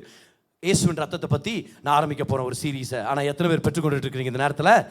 ரத்தம் பூசப்பட்ட இடத்துலையே அபிஷேக எண்ணெய் பூசப்படுகிறது. இதுதான் இன்னர் அனாயிண்டிங். ஆமென். இதுதான் ரட்சிப்பின் அனுபவம். எப்போ ரத்தத்தால் தொடப்பட்டமோ அப்பவே பரிசுத்த ஆவியானவர் நமக்குள்ள வாசம் செய்கிறவராக இருக்கிறார். ஆனால் தொட முடியல. இப்போ வேற என்ன கிடைக்கணும் நமக்கு? இன்னொரு அனாயிண்டிங் கிடைச்சிருச்சுன்னா இன்னொரு அனாயிண்டிங் கிடைக்கணுமா இல்லையா? அவுட்டர் அனாயிண்டிங் கிடைக்கணும் நமக்கு. அடுத்த வசனத்தை பாருங்க, 18ஆம் வசனத்தை பாருங்க. தன் உள்ளங்கையில் இருக்கிற மீதியான எண்ணெயை, இன்னும் கொஞ்சம் இருக்குது எண்ணெய், அதை என்ன பண்றது? சுத்திகரிக்கப்படுகிறவன் தலையிலே வார்த்து தலையில ஊத்தி விட்டுரு அப்படின்றார் ஆண்டவர். கர்த்தருடைய சந்நிதியில் அவனுக்காக பாவ நிவர்த்தி செய்ய கடவன். இது என்னது? ஆயில் கம்ப்ளீட்டா அவனை தலையிலிருந்து அப்படியே அது வடி ஆரம்பிக்குது பாருங்க. உடம்பெல்லாம் அது இம்பாக்ட் பண்ண ஆரம்பிக்குது. இதுதான் தி அவுட்டர் அனாயிண்டிங் அடையாளம். பரிசுத்த ஆவியானவர் நம்மை நிரப்புகிற அந்த அனுபவத்துக்கு நம்ம வந்திருக்கிறோம். ஆனால் அந்த 17ஆம் வசனத்தில் இருக்க அந்த ஸ்டேட்மெண்ட்டை நம்ம பார்க்கலாமா? முடிஞ்சா இங்கிலீஷ் பைபிள்லையும் அதை அப்படியே எங்களுக்கு டிஸ்பிளே பண்ணுறீங்களா பாருங்க. Leviticus 14 and verse number 17. Leviticus 14 and verse number 17 பாருங்க. முந்தி பூசி இருக்கிற குற்ற நிவாரண பலியினுடைய இரத்தத்தின் மேல் பூசி. The oil comes on the blood. The oil comes on the blood. இரத்தத்தின் மேல் அபிஷேக எண்ணெய் வருகிறது. The oil comes on the blood. Yes, பாருங்க இங்கிலீஷ் பைபிள்ல பாருங்க அப்படிதான் இருக்கும். The oil comes on the blood. Yes. Put some of the tip of the ear எல்லாம் வந்துருச்சு அப்படியே இங்கிலீஷ் பைபிள்ல. Can you go to the next verse? On the blood. வாங்க இருக்கு அங்க தான் இருக்குது. லாஸ்ட் ஸ்டேட்மெண்ட் பாருங்க. On the blood of the trespass offering. உங்களை பார்த்து இன்னைக்கு அருமையான விஷயத்தை நான் உங்களுக்கு டிக்ளேர் பண்ண வந்திருக்கிறேன். ரட்சிக்கப்பட்டுட்டீங்க, ரைட். அடுத்தது என்ன? சர்ச்சுக்கு வர்றோம். சர்ச்சுக்கு வந்த உடனே என்ன பிரசங்கத்தை கர்த்தர் கொடுக்குறாரு? நீ சுத்திகரிக்கப்பட்டிருக்கிற, நீ நல்லா இருக்கிற, ஆசீர்வாதமா இருக்கிற. இப்படி சொல்ல யார் வேலை செய்ய ஆரம்பிக்கிறது? உயிர்த்தெழுந்த அந்த புறாவானவர் விடுவிக்கப்படுகிறார். ஹோலி ஸ்பிரிட் வேலை செய்ய ஆரம்பிக்கிறார். உயிர்த்தெழுந்த வல்லமை வேலை செய்ய ஆரம்பிக்குது. இப்போ அப்படியே நம்ம இன்னொரு டைப் நம்ம பார்க்குறோம். இயேசுவின் ரத்தம் என்ன பண்ணுது? எங்கெல்லாம் சபிக்கப்பட்டு வாழ்ந்தோமோ அங்கெல்லாம் நம்மளை ஆசீர்வாதமாக மாற்றுகிறதுன்னு பார்க்குறோம். ஆனால் எங்கெல்லாம் ரத்தம் பூசப்படுகிறதோ ரத்தத்துக்கு மேலே அபிஷேக எண்ணெய் வேலை செய்ய ஆரம்பிக்கிறது. இந்த வருஷம் அபிஷேகம் நிரம்பி வழியணும்னா இந்த சத்தியத்தை நீங்கள் பெற்றுக்கொண்டே தீரணும். பாருங்க, என்ன சத்தியம் தெரியுமா? பரிசுத்த ஆவியானவர் இயேசுவின் ரத்தத்தை சார்ந்து தான் வேலை செய்கிறார். ஆமென். இயேசுவின் ரத்தத்தை சார்ந்து தான் வேலை செய்கிறார். செகண்ட் போனஸ் பாயிண்ட் நீங்கள் எழுதிக்கிட்டீங்களா? When you keep hearing that you are cleansed by the blood, the power of the risen Christ is let loose in your life. Loose till loose.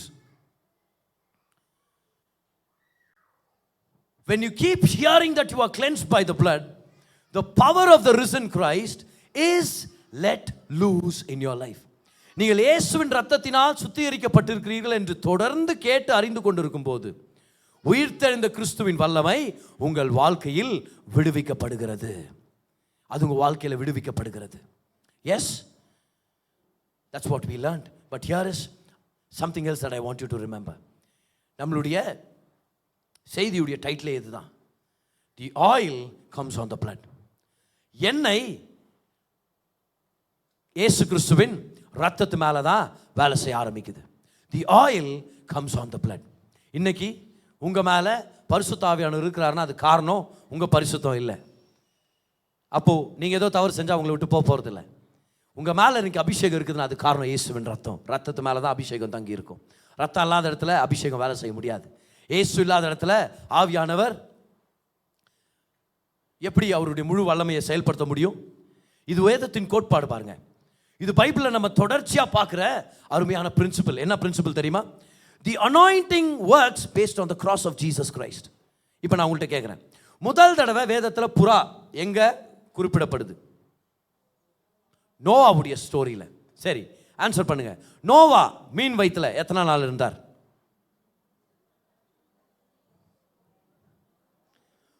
இன்னொரு டைம் கேள்வி கேட்குறேன். நோவா எத்தனை நாள் மீன் வயிற்றில் இருந்தார்னு கேட்டேன். தெரியும். இப்போ செகண்ட் டைம் சொல்லிடுவீங்க. ரைட், யோனா தான் 3 நாள் இருந்தார். இப்போ அங்கே இல்லை கவுன்சிங்கிறீங்களான்னு பார்க்கணுமா இல்லையா நம்ம? சரி, இப்போ நோவா கதைக்கு வர்றோம். புறாவானவர் ஸ்டோரியில் எப்போ என்ட்ரன்ஸில் வர்றாரு? வெள்ளத்துக்கு முன்பதாகவா இல்லை வெள்ளத்துக்கு அப்புறமாகவா? ஃப்ளட்டுக்கு முன்னாடி the dove is not given the ministry. ஃப்ளட்டுக்கு அப்புறம் தான் அந்த டவ் தன்னுடைய மினிஸ்ட்ரியை செய்ய ஆரம்பிக்குது. Dove is a picture of the Holy Spirit. Flood is a picture of judgment. நியாய தீர்ப்பு முடிந்த பின்பு பரிசுத்த ஆவியானவருடைய ஊழியம் வேலை செய்ய ஆரம்பிக்குது. இது எதுக்கு அடையாளம் தெரியுமா? சிலுவையில் நம்ம அத்தனை பேர் மேல வர வேண்டிய நியாய தீர்ப்பு இயேசு கிறிஸ்து மேல விழுந்ததுனால வெள்ளம் ஓய்ந்தது. ஃப்ளட் அவர் மேல முடிஞ்சிருச்சு. வெள்ளத்தின் அந்த செயல் முடிந்த பிறகு பரிசுத்த ஆவியானவர் நமக்காக இறங்கி வருகிறார். See, Holy Spirit does not work. Holy Spirit works on the believer, in the believer, after the finished work of Jesus. அதை தான் நான் உங்களுக்கு காமிச்சிட்டு வரேன் இந்த நேரத்தில். இப்போ இன்னொரு தடவை புறாவை நம்ம வேதத்தில் எங்கே பார்க்க முடியுது? ஆவியானவரின் அடையாளமாக எங்கே பார்க்க முடியும்? இயேசு கிறிஸ்துவின் ஞானஸ்நானத்தில் நம்ம பார்க்க முடியுது. நல்லா கவனிங்க.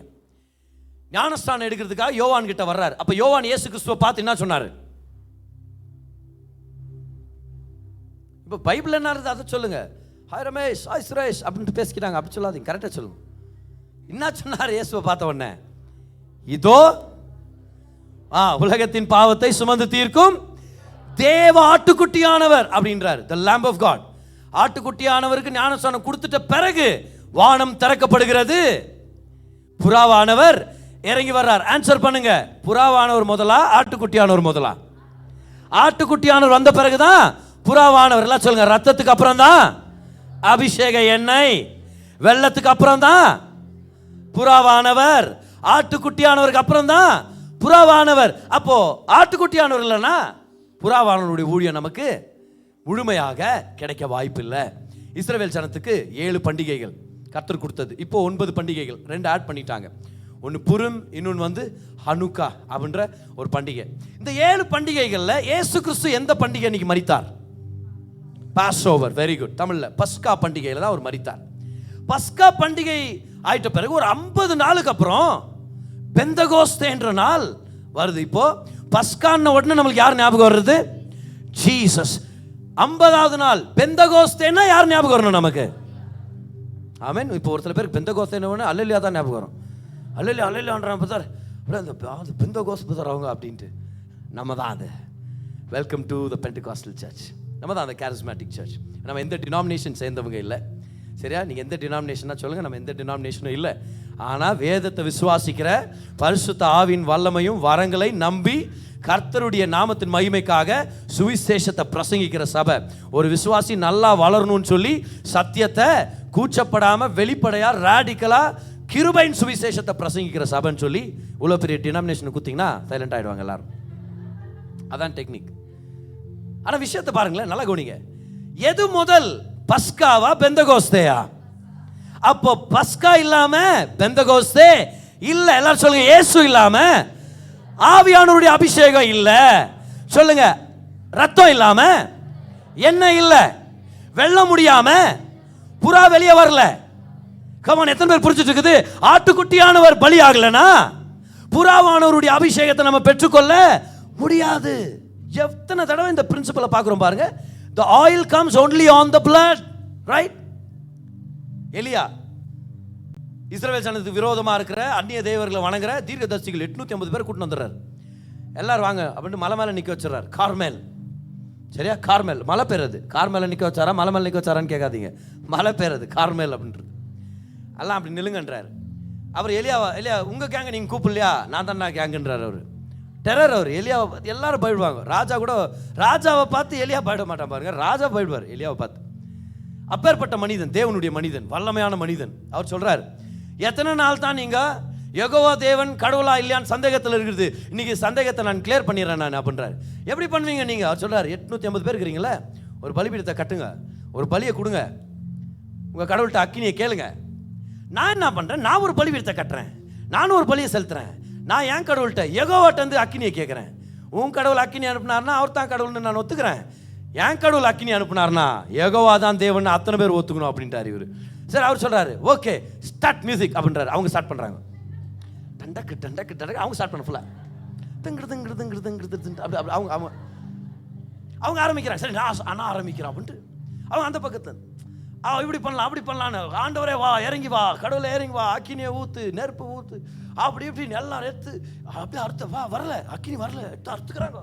ரத்த காவு கொடுக்குறேன் உனக்கு, இப்படி பண்ணுறேன் நான் உனக்கு, டான்ஸ் ஆடுறாங்க, மியூசிக் ஓடிங்க, டண்டுக்கு ஓடினே தாகுது. நான் வியூகிக்கிறேன் அந்த நேரத்தில்.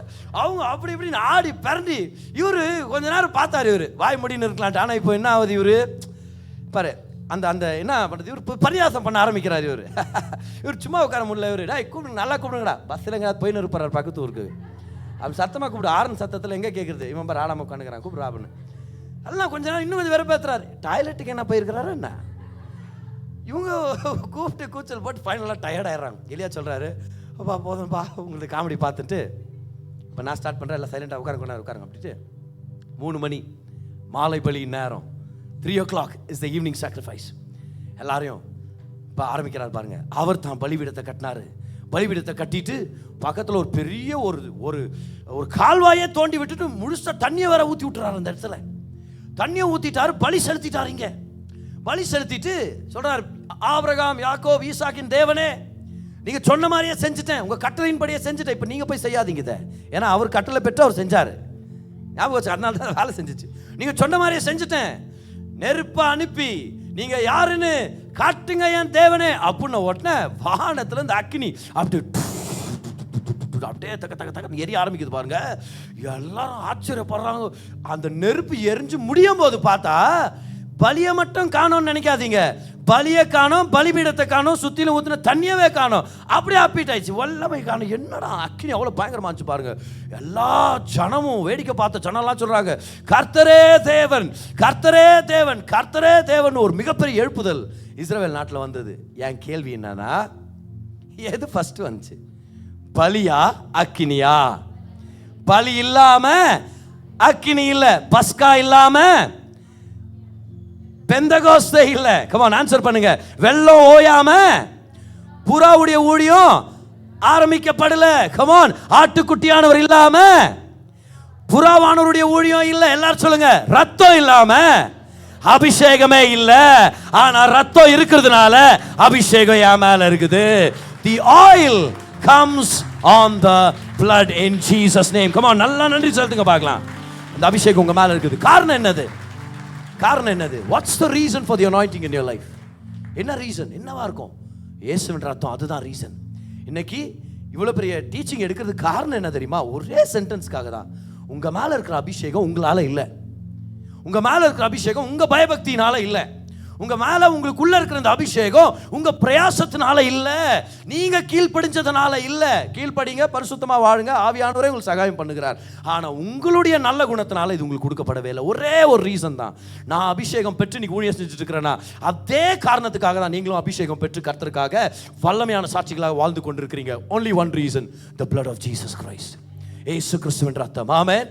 இயேசு கிறிஸ்துவின் ரத்தோட வாழ்க்கையில் இருக்கிற வரைக்கும் அபிஷேகத்தை நம்ம இழக்க வாய்ப்பே இல்லை. அதனால உங்களுக்கு இந்த விஷயத்தை நான் கொடுக்கலான்னு விருப்பப்படுறேன். எழுதிங்க பார்க்கலாம். Bonus point number 3. The basis of the anointing in your life is the blood of Jesus, which has made you prime real estate for the Holy Spirit.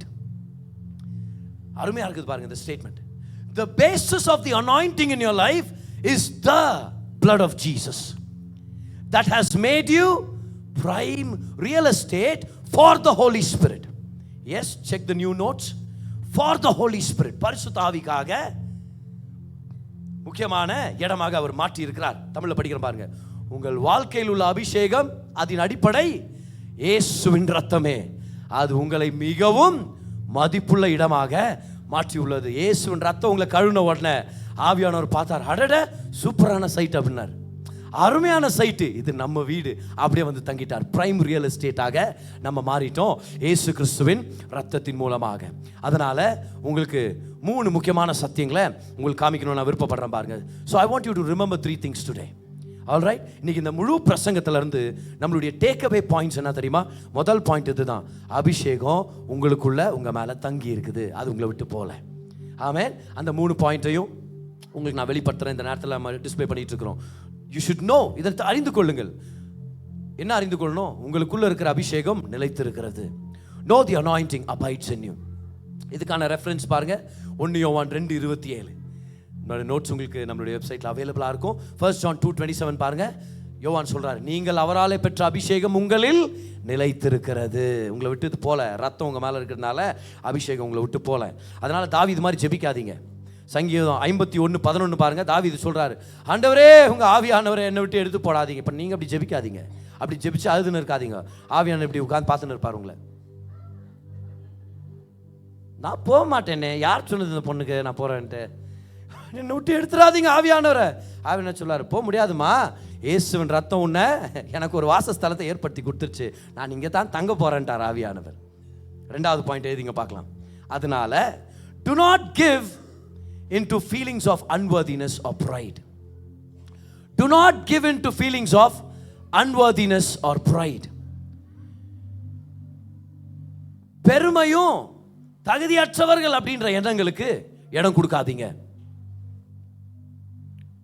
Do not give into feelings of unworthiness or pride. Leviticus 14:17 நம்ம பார்க்கிறோம், ரத்தத்தின் மேல தான் எண்ணெய் தங்கி இருக்கிறது. ரத்தத்தின் மேல எண்ணெய் தங்கி இருக்கிறது. பூசி இருக்கிற குற்ற நிவாரண பலியினுடைய ரத்தத்தின் மேல் தான் எண்ணெய் தங்கி இருக்கிறது. 3வது பாயிண்ட் எழுதிங்க பார்க்கலாம். Operate in the anointing with boldness. அபிஷேகம் உங்க மேல தான் இருக்குது. இப்போ நீங்க என்ன பண்ணணும்? தைரியமாக அதில் செயல்படணும். தைரியமாக அதில் நீங்க செயல்படணும், அதை செயல்படுத்த ஆரம்பிக்கணும். உங்களுக்குள்ள அபிஷேகம் இருக்குது, ரத்தத்தினால இருக்குது. Now you have to be bold in acting it out.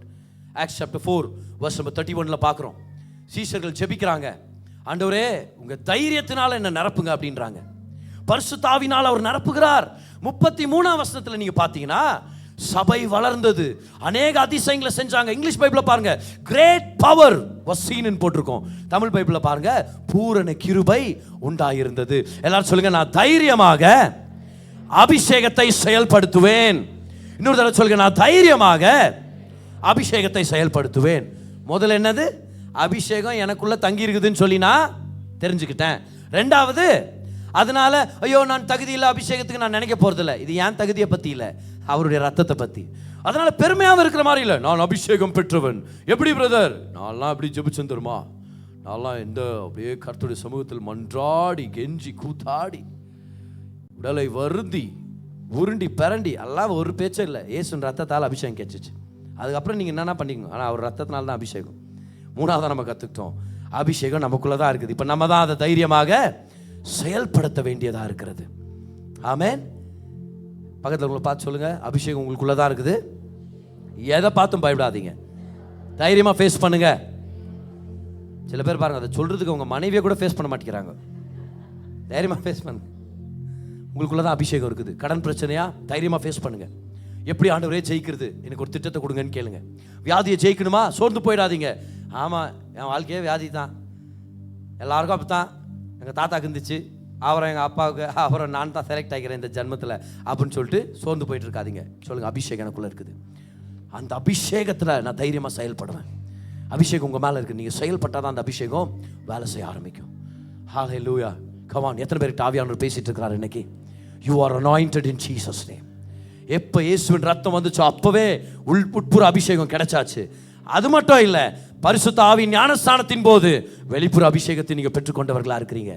எண்ணெயை எடுத்து ரத்தத்தின் மேல பூசினவர் அப்படியே எண்ணெய் எடுத்து தலை மேலையும் ஊத்தி விட்டாரு. முழு அபிஷேகத்தை கர்த்தர் நம்மளுக்கு கொடுத்திருக்கிறார். இந்த அபிஷேகத்தில் செயல்படுங்க, தைரியமா செயல்படுங்க. எதை பார்த்தும் பயப்படாதீங்க. என்ன பிரச்சனை வந்தாலும், என்ன சவால் வந்தாலும் தைரியமா நில்லுங்க. ஒரு விசுவாசி மாதிரி ஃபேஸ் பண்ணுங்க. கர்த்தரை விசுவாசிக்கிற பிள்ளைய போல தைரியமா நின்று ஃபேஸ் பண்ணுங்க. சொல்லுங்க, என் மேல இருக்கிற அபிஷேகம் சும்மா இல்ல, என் மேல இருக்கிற இயேசுவின் ரத்தம் அபிஷேகத்தின் வல்லமையை கட்டவிழ்த்து விடுகிறது. I believe in the blood, I believe in the oil, I know the Holy Spirit will do wonders for me. எனக்காக அவர் பெரிய காரியங்களை செய்வார். மகத்துவமான காரியங்களை செய்வார். நான் பேசுவேன், நான் ஜெயிப்பேன், நான் கர்த்தர் என் கூட இருக்கிறான்னு தெரிஞ்சு எந்த சூழ்நிலையாக இருந்தாலும் அதை நான் என்கவுண்டர் பண்ண போகிறேன்னு சொல்லி நம்ம தைரியமாக நம்ம நிற்க வேண்டியதாக இருக்குது. பாருங்கள், கிட்டத்தட்ட ஒரு 1.5 வருஷத்துக்கு முன்பதாக நம்ம சர்ச்சுக்கு வர்ற ஒரு அருமையான சகோதரன். இவர் எல்ஆர் நகரில் ஒரு குறிப்பிட்ட இடத்துல தன்னுடைய வழக்கமான வேலைகளை செஞ்சு முடிச்சுட்டு அங்கே ட்ராவல் பண்ணிட்டு இருக்கிற நேரத்தில் ஒரு அசம்பாவிதம் பாருங்கள், ஒரு அநியாயமான ஒரு சம்பவம். வேற யாரோ ஒருத்த மேலே பகை வளர்த்துக்கிட்டு அந்த சகோதரனை ஒரு கத்தி, ஒரு சின்னதாக ஒரு கத்தியை வச்சு அவங்க அட்டாக் பண்ண ஆரம்பித்தாங்க. பெரிய காயம் ஏற்பட்டுச்சு. அன்றைக்கி ஞாயிற்றுக்கிழமை சாயங்காலமாக சர்வீஸ் எல்லாம் முடிச்சிட்ட பிறகு நைட்டு ஒரு 11:30 இருக்கும் பாருங்கள். அப்போ எனக்கு கால் வருது, இந்த மாதிரி டோனியை சால்வேஷன் பிரேயர் சர்ச் கிட்ட அவங்க யாரோ ஒருத்தர் பிளேட்னால வெட்டிட்டாங்க பிரதர் அப்படின்னு சொல்கிறாங்க. சரி, நாங்கள் வேகமாக போகிறோம். அந்த இடத்துல போரிங் ஹாஸ்பிட்டலுக்குள்ளே போகிறோம் பாருங்கள். அந்த இடம் ரொம்ப கொடூரமாக இருக்குது பாருங்கள் அந்த இடத்துல. And children may not need to see it. Okay, parents please protect your children. Okay, அங்கே பார்க்குறோம் பாருங்கள். And you can change. பயங்கர மோசமான ஒரு நிலைமை பாருங்கள். அங்கே உள்ள வழியில் துடிச்சிட்டு இருக்கிறான் தம்பி. அந்த இடமே வித்தியாசமாக இருக்குது. டாக்டர் நர்சஸ்லாம் போயிட்டுருக்குறாங்க. ஒரு பக்கம் பயம், யார் செஞ்சா, என்னத்துக்கு செஞ்சாங்க, இப்படி பேர்பட்ட காரியத்தை செய்ய முடியும், இன்னும் அடுத்தது என்ன பண்ண போகிறாங்க, எந்த குடும்ப ஜனத்தை யாராவது தாக்க போகிறாங்களா, இதெல்லாம் அவன் மைண்டில் ஓடிட்டு இருக்குது. ஒரு பக்கம் வலி, வேதனை, ஸ்கின் அப்படியே வெறும் கட் பண்ண மாதிரி மட்டும் இல்லை, ஸ்கின் அப்படியே ஓப்பன் ஆயிடுச்சு பாருங்க. நான் போய் பார்க்கும்போது நான் உள்ளே போனேன், மனசு தாங்கலை, நாங்கள் எல்லாருமே அங்கே வேதனைப்பட்டுருக்குறோம். நான் போகும்போது ஒன்று டிசைட் பண்ண பாருங்க, போய் ஜெபம் பண்ணேன். நான் ஜெபம் பண்ண அந்த இடத்துல ஜெபம் பண்ணி சொல்கிறேன், நான் ஏசுவின் நாமத்தில் சுகத்தை கட்டளை எடுக்கிறோம், சீக்கிரமாக சுகமாகணும், வலியை ஜெயிக்கிறதுக்கு வல்லமை கொடுங்க ஆண்டவரே, எல்லாத்தையும் ஜெபம் பண்ணிட்டு நான் டோனியை பார்த்து நான் தான் சொன்னேன், டோனி இது நடந்துருச்சு, இது யார் பண்ணா, எதுக்காக பண்ணாங்க, இதெல்லாம் நம்ம லேட்டராக நம்ம எப்படி இருந்தாலும் விசாரிச்சு கண்டுபிடிக்க போகிறோம், அது வேற கதை. ஆனால் இப்போ நீ தான் அதை ஜெயிக்கணும். அதான் சொன்னேன், நீ தான் அதை ஜெயிக்கணும். கர்த்தர் உன்னோட இருக்கிறார், ஆண்டவருடைய வல்லமை உனக்குள்ள இருக்குது, விசுவாசத்தை கர்த்தர் கொடுத்திருக்கிறார். நடந்துருச்சு, இப்போ எப்படி ஜெயிச்சு வெளியே வர்றன்றது உன்னுடைய தீர்மானம். நீ டிசைட் பண்ணு, இதை ஜெயிச்சு நீ வரணும். அதுதான் சொல்லிட்டாங்க, நின்றுட்டு இருக்கிறோம் பாருங்க. நீ தான் ஜெயிக்க போற, கர்த்தர் பலனை கொடுத்திருக்கிறார். வேதனையில் உட்கார்ந்து ஒரு வாரத்தில் உட்கார்ந்து வாழ்க்கை முடிஞ்சிச்சு அழுகுற நேரம் இல்லை, இது ஜெயிக்கிற நேரம். உனக்குள்ள கர்த்தர் இருக்கிறார், அவ்வளவுதான். பாருங்க, எல்லாம் அத்தனை ஸ்டிச்சஸ் எல்லாம் போட்டு முடிச்சு, அந்த வலி வேதனை, நைட்டு தூக்கம் இருக்காது. டெஸ்டிமனி ஷேர் பண்ணியிருக்கிறார் எமர்ஜ் மீட்டிங்கில். தூக்கம் இருக்காது, பயம் இருக்கும். குடும்பத்தில் வேற யாருக்காவது ஒரு தீமை நடக்குமா, குடும்பத்தில் இருக்கிற ஒரு சில பேர் கொந்தளிச்சிட்டாங்க, என்ன பண்ண போகிறோம் அப்படின்னு. அவங்க அரெஸ்ட் ஆகிட்டாங்க, அவங்க அரெஸ்ட் ஆகி உள்ளே இருக்கிறாங்க அந்த டைமில். ஆனால் வேலை நீக்கப்பட்டாச்சு. கிட்டத்தட்ட ஒரு 2 மாதம் பாருங்க, ஒரு அங்கலாய்ப்பு, ஒரு பயம், வலி, வேதனை, அந்த ஹீலிங் டைம் அது நடந்துச்சு. ஆனால் டோனி சொல்கிறாரு, சங்கீதம் 118:17 சங்கீதக்காரன் சொல்கிறார் தெரியுமா, நான் சாவாமல் பிழைத்திருந்து கர்த்தருடைய செய்கைகளை விவரிப்பேன். இந்த வசனத்தை பிடிச்சிட்டாரா பாருங்க. நான் சாவ மாட்டேன்ற, நான் ஜெயிப்பேன். என் கர்த்தர் எனக்கு செஞ்சதை நான் உலகமெங்கும் நான் சொல்ல போறேன். ஒரு தீர்மானம் எடுத்து, நல்லா கவனிங்க, டாக்டருங்கெல்லாம் எதிர்பார்க்கறத விட சீக்கிரமா சுகமாயிடுச்சு அந்த காயம். மனதளவில் இருக்கிற பயம், ஒரு சில பேருக்கு அப்படி ஆச்சுன்னா வருஷக்கணக்காக அவங்க சுருண்டு படுத்துக்குவாங்க பாருங்க, எனக்கு வாழ்க்கை இல்லைன்ட்டு. 2 மாதம் வெளியே வந்தாச்சு, இன்னொரு வேலைக்கு ஜாயின் பண்ணியாச்சு, நல்லா இருக்கிறாரு, இப்போ ஊழியமும் செய்கிறாரு, அநேகருக்கு சாட்சியாக இருக்கிறாரு, அநேகரை என்கரேஜ் பண்ணுற ஒரு பிரசங்கியாராக இருக்கிறாரு. என்ன காரணம்ன்றீங்க? 1000 நடக்கும் இந்த உலகத்தில் இருக்கும்போது, ஆனால் நம்ம மேலே இருக்கிற அபிஷேகம் சும்மா இல்லை. தைரியமாக இறங்குனா எதுவாக இருந்தாலும் ஜெயிச்சிடலான்ற, நான் எதுவாக இருந்தாலும் ஜெயிச்சிடலாம். உங்களை பார்த்து சொல்கிறேன், பயப்படாதீங்க. நான் ஸ்கூல் பிள்ளைங்கள்ட்ட சொல்கிறேன், யார் எந்த புல்லிங், இவன் கலாட்டா பண்றான், அவன் கலாட்டா பண்றான், எதுக்கும் பயப்படக்கூடாது. பெரியவர்கள்ட்ட சொல்லுங்க, டீல் பண்ணுங்க, அதெல்லாம் பயந்துட்டு இருக்க கூடாது. எக்ஸாம்ஸ் பயப்படக்கூடாது, என்ன முடியுமோ சிறந்தது நீங்க செய்யுங்க. ஆனா தைரியமா எக்ஸாம் எழுதுங்க, என் கர்த்தர் என்னோட இருக்கிறார், ரிசல்ட்ல என்ன ஆனாலும் என் கர்த்தர் என்ன உயர்த்த வல்லவரா இருக்கிறார் அப்படின்ட்டு போய் படிங்க, அப்படின்னு போய் நல்லா படிங்க, ஞாபகம் வச்சுக்கங்க. But when you go there, don't go with fear. There is an anointing on your life. அபிஷேகம் பயத்தில் வேலை செய்யறது இல்லை, அபிஷேகம் தைரியத்தில் தான் வேலை செய்யுது. நல்லா ஞாபகம் வச்சுங்க, அபிஷேகம் பயத்தில் வேலை செய்யறது இல்லை, அபிஷேகம் தைரியத்தில் தான் வேலை செய்யுது. The anointing is activated by your boldness, but you have to be bold today. And I want to remind everyone here today, 3 காரியங்கள் பாருங்க. முதலாவது, ரத்தத்தின் மேல தான் அபிஷேகம் இருக்கிறதுனால இந்த அபிஷேகம் உங்களை விட்டு போகவே போகாது. அபிஷேகம் வருது போதுனால நினைச்சுக்காதீங்க, சரியா? அப்படியே ட்ரம்ஸ் வாசிக்கும் போது அபிஷேகம் வருது, ட்ரம்ஸ் ஸ்டாப் பண்ணணும்னு அபிஷேகம் அப்படியே போயிடுச்சு, ஓ சத்ராம் போயிடுச்சு, ஓ வந்துச்சு அபிஷேகம். அப்புறம் அந்த மாதிரி இமோஷனல் ட்ராமாக்குள்ளே போயிடாதீங்க. எப்போவுமே அபிஷேகம் உங்களுக்குள்ளே தான் இருக்குது. ஹல்லேலூயா. எப்போவுமே அபிஷேகம் உங்கள் மேலே தான் இருக்குது, ரத்தத்தினால, ட்ரம்ஸ் சத்தத்தினால இல்லை. நம்பர் வந்து பார்த்தீங்களா ரைமிங் அந்த நேரத்தில் இதான் வரும், 10:25 அப்படி வரும். 2வது, நான் தகுதி இல்லை, இல்லைனா இன்னொரு பக்கம் பெருமை, அதுக்குள்ள போயிடாதீங்க. ரத்தத்தினால தான் அபிஷேகம். மூணாவதாக முக்கியமான விஷயம் பாருங்க, இந்த அபிஷேகம் வாழ்க்கை வேலை செய்யணும்னா தைரியத்தை பிடிச்சு கொண்டு முன்னாடி போகணும். அபிஷேகம் உங்களுக்காக வேலை செய்யும். நான் டிக்ளேர் பண்றேன், இயேசுவின் நாமத்தில் இங்க இருக்கிற அத்தனை பேர் மேலையும் இயேசு கிறிஸ்துவின் ரத்தம் உங்க மேல இருக்கிறதுனால அபிஷேகம் வேலை செய்யும். ஆவியானவர் வேலை செய்வார், வாசல்களை திறப்பார், நன்மைகள் நடக்கும், ஆச்சரியமான காரியங்களை செய்வார். கட்ட முடியாத கடனை கட்டி தீர்ப்பீங்க. ஓ, கர்த்தர் உங்களை வீடு கட்ட செய்வார். அந்த வீடை கட்டி முடிப்பீங்க, அந்த வேலையில உயர்வீங்க, அந்த ஊழியத்துல நீங்க இறங்குவீங்க. கர்த்தர் உங்களை கொண்டு பெரிய காரியங்களை செய்வார். ஓ, பண பிரச்சனை பெரிய பிரச்சனையா இருக்காது, வியாதியின் பிரச்சனை இருக்கவே இருக்காது. இயேசுவின் நாமத்துல நான் சொல்றேன், அபிஷேகத்துல நீங்க வெளியே வந்தீங்கன்னா உங்க மேல இருக்கிற எல்லா நுகங்கள் முறிக்கப்படும். விடுதலையா வாழ்வீங்க, ஆச்சரியமா வாழ்வீங்க, ஆசீர்வாதமா வாழ்வீங்க. இயேசுவின் நாமத்தில், இயேசுவின் நாமத்தில். And all the people of God said Amen and Amen. என்ன ஒரு அருமையான வார்த்தை. தேவன் தம்முடைய ஜனங்களுக்கு சுகத்தை கொடுக்கும்படி, செழிப்பை கொண்டு வரும்படி, சமாதானத்தை கொடுக்கும்படி அவருடைய பிரசங்கிக்கப்பட்ட வார்த்தையை பயன்படுத்துறார். இந்த பிரசங்கம் உங்களுக்கு ஒரு தீர்க்க தரிசனமான வார்த்தை கொண்டு வந்திருக்கோம் அப்படின்னு சொல்லி நான் நம்புறேன். உங்களுடைய தேவைக்கேற்ற மாதிரி கர்த்தர் உங்களோட பேசியிருப்பார், உங்களை பலப்படுத்தி இருப்பார். நம்ம ஜெபிக்க போறோம். அதுக்கு முன்னாடி இந்த விஷயங்களை ஞாபகம் வச்சுங்க. தேவன் நல்லவர், அவர் உங்க மேல கிருபையா இருக்கிறார். நீங்க நல்லா இருக்கணும்னு சொல்லி அவர் விருப்பப்படுறார். உங்க வாழ்க்கையில நடக்கிற சகல காரியங்களையும் நன்மைக்கு எதுவாக அவர் திருப்பிட்டு இருக்கிறார். வாங்க ஜெபிக்கலாம். பிதாவே, உங்க தயவுக்காக நன்றி செலுத்துறோம். இந்த செய்தியை கேட்ட உங்க பிள்ளையை நீங்க தொடுங்க, ஆசீர்வதிங்க, நன்மையால நிரப்புங்க, பலத்தால நிரப்புங்க. அவங்களுக்கு என்ன தேவை இருக்குதுன்னு உங்களுக்கு தெரியும் ஆண்டவரே. மகிமையின் ஐஸ்வர்யத்தின்படி அந்த தேவைகளை சந்திங்க. குடும்பங்களை ஆசீர்வதிங்க, வழி நடத்துங்க, தொழில் ஆசீர்வதிங்க. ஒரு நன்மையிலும் குறைபடாதபடிக்கு நிறைவான ஆசீர்வாதங்களால் நிரப்புங்க. இன்னும் பல நன்மையான காரியங்களை செய்வீங்கன்னு எதிர்பார்க்கிறோம். பலப்படுத்துங்க. இயேசுவின் நாமத்தில் ஜெபிக்கிறோம் பிதாவே. ஆமென், ஆமென்.